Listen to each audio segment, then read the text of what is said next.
안녕하세요. 지금부터 생물 다양성 유지를 위한 학습지 풀이를 함께 시작해 보겠습니다.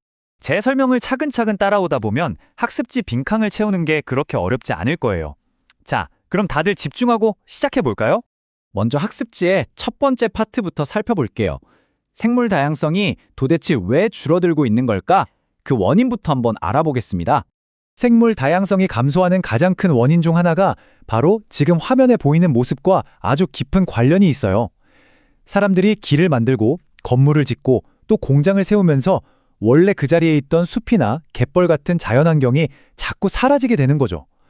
결국 그곳에 살던 동식물들은 자기들의 집을 잃게 되는 겁니다. 자, 바로 이게 학습지 첫 번째 빈칸에 들어갈 핵심 단어예요. 한번 잘 생각해 보세요. 네, 정답은 바로 서식지 파괴입니다. 많은 친구들이 서식지 파괴라고 하면 왠지 아마존 열대우림처럼 아주 먼 나라에서만 일어나는 일이라고 생각하기 쉬운데요. 하지만 꼭 그런 것만은 아니에요. 바로 우리 동네에 새로운 아파트가 들어서면서 작은 숲이 사라지는 것, 이것도 서식지 파괴에 해당한답니다. 자, 두 번째 원인으로 넘어가 볼게요.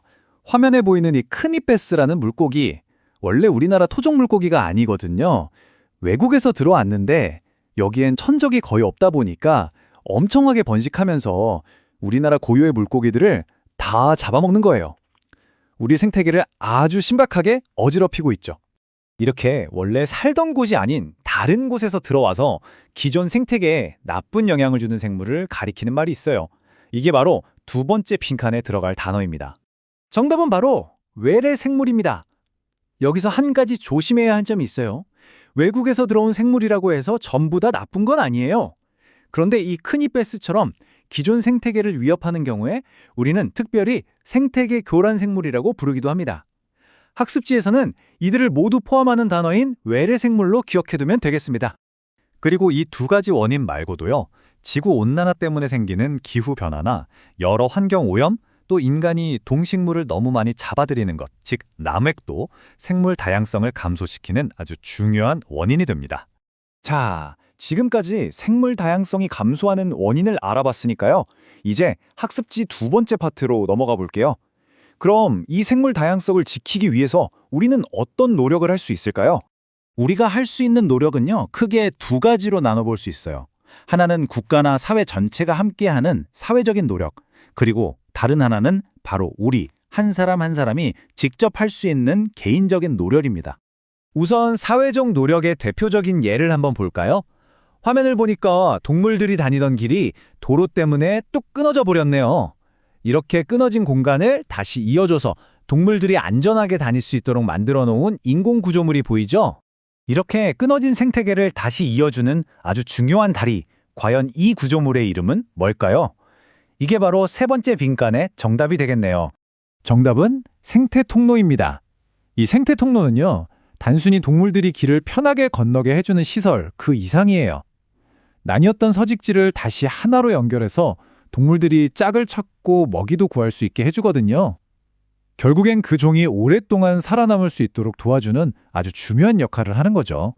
생태 통로를 만드는 것 말고도 지리산처럼 아주 중요한 자연을 국립공원으로 지정해서 보호한다거나 생태계를 어지럽히는 외래 생물을 없애는 활동을 하거나 여러 나라가 함께 생물 다양성을 지키자고 약속하는 것, 이런 것들이 모두 사회적인 노력에 포함됩니다. 자, 이제 마지막 빈칸이네요. 이렇게 큰 사회적인 노력도 물론 중요하지만 사실 그 시작은 우리 각자의 작은 실천에서부터 나오는 거거든요. 그럼 우리는 뭘 할 수 있을까요? 예를 들면 요즘 플로깅이라고 해서 조깅하면서 주변에 떨어진 쓰레기를 줍는 활동도 있고요. 아니면 멸종 위기에 처한 두루미에게 먹이를 주는 것처럼 지역 환경 보호 활동에 직접 참여하는 것도 아주 좋은 방법이죠.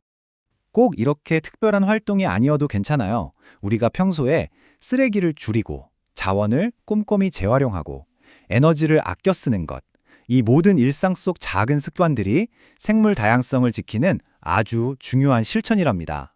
네, 방금 이야기한 이런 모든 활동들이 바로 개인 차원의 노력입니다. 이게 네 번째 빈칸의 정답이 되겠죠? 나 한 명쯤이야. 이렇게 생각하기 쉽지만 절대 그렇지 않아요. 우리 모두의 작은 실천이 모이고 모일 때 가장 큰 변화를 만들 수 있다는 점을 꼭 기억해 주세요. 자, 그럼 오늘 배운 4가지 핵심 단어들을 마지막으로 한번 정리해 보겠습니다.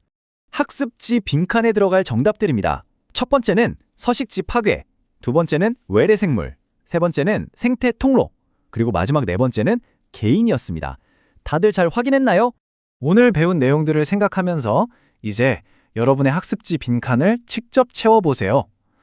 설명을 잘 들었으니 모두 잘 해낼 수 있을 겁니다. 다들 수고 많았습니다.